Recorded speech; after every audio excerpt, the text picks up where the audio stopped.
All right, y'all. Sit down, lie down, or squat down. But I'm back. Bell tells. So today I'm going to share two short stories of my grandmother, just two cute little memories. And then I'm going to answer the question that a few of y'all have actually asked me, which is about my eyelashes. Number one, are they real? Yes. Number two, how do you get them to look that way? Well, I'm going to tell you. So let's first start with the first memory.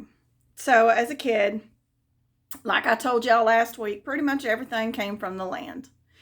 Grandma had two gardens, which was a vegetable and a fruit garden, which she grew, I think just for the fruit, she grew strawberries and blueberries. I believe that was about it. And I think she grew beans in that garden as well. So we were sitting on the back porch one day, and this is the first time I'd ever heard the term, "This is God's country." And we were just cracking, she was teaching me how to crack green beans for dinner. Because I think that night, if I remember correctly, she was actually making pork chops. So, which was one of my favorite things as a kid to eat. I can't do it now, because it'll pack on the pounds, but whatever. I did like it as a kid. So we're sitting on our back porch, and we're looking over the land, and you can see the cattle off in a distance, and my grandfather was working the cattle. And you can hear them from a long ways away. And I'm just cracking green beans.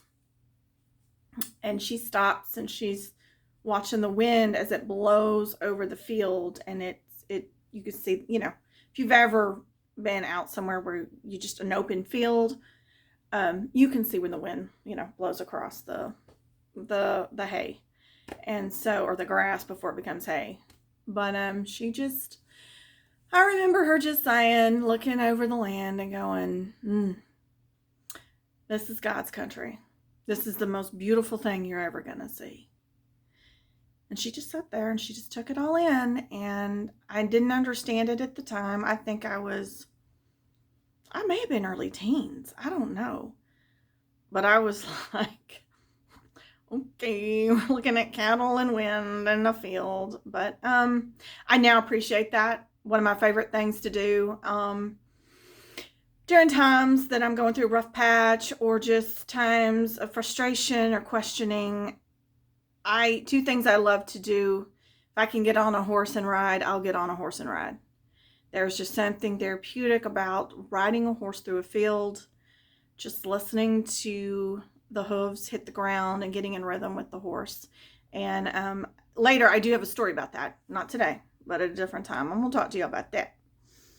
Or turn on country music and just fly down some old dirt country roads. That I just love.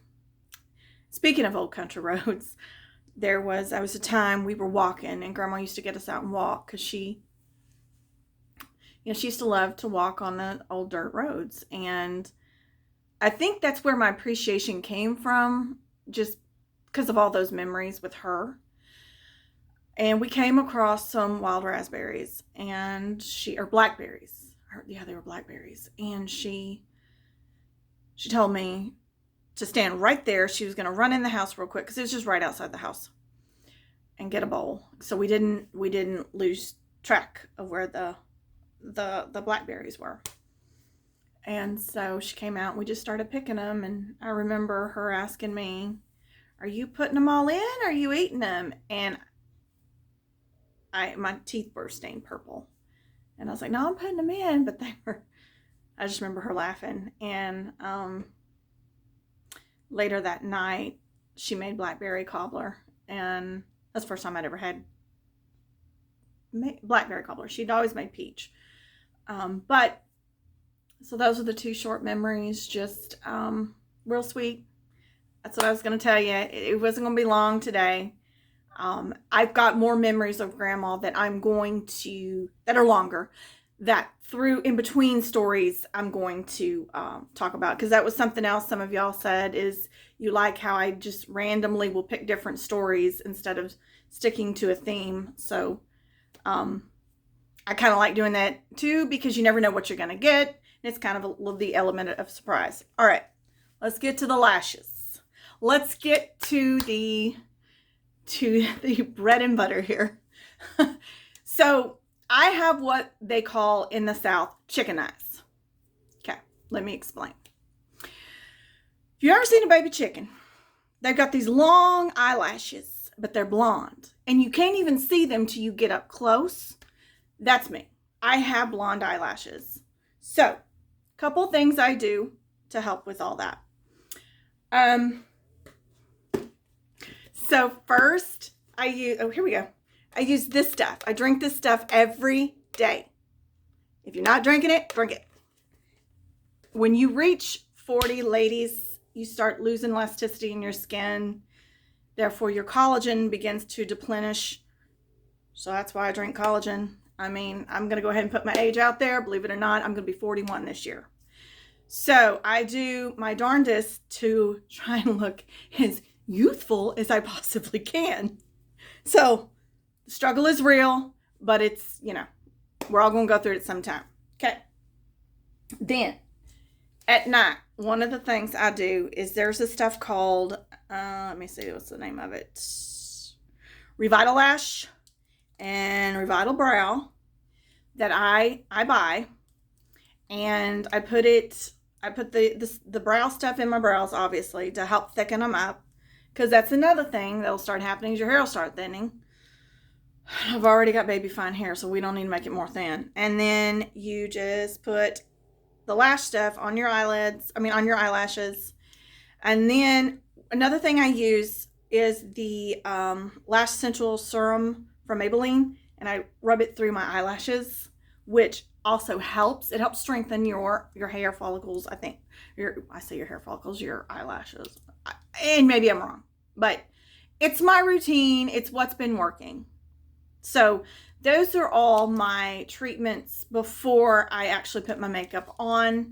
All right. So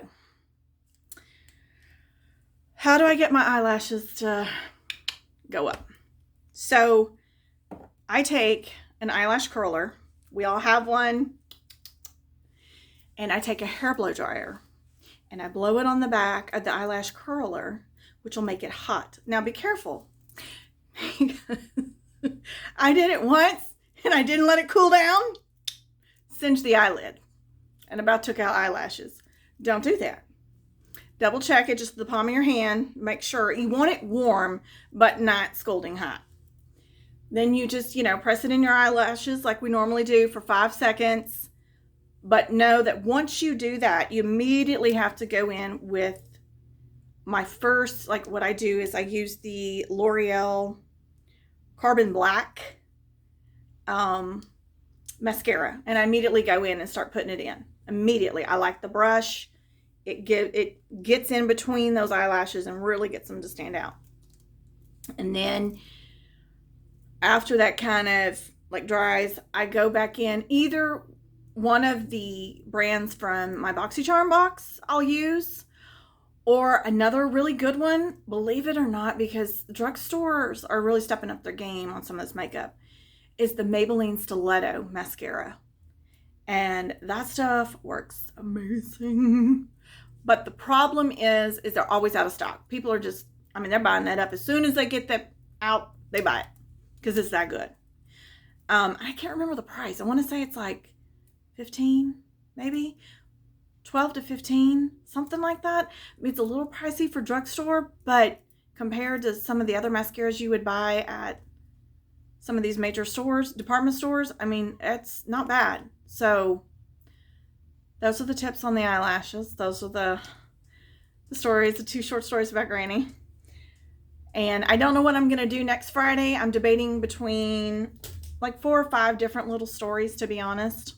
I don't know. I'm going to roll around, narrow it down Wednesday, figure out which one I'm going to do, and then let y'all know Friday. So we're going to close it out.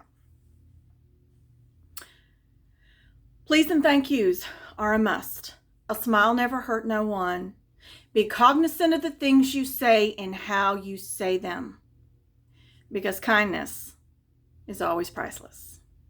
All right, y'all. See you next week. Bye-bye.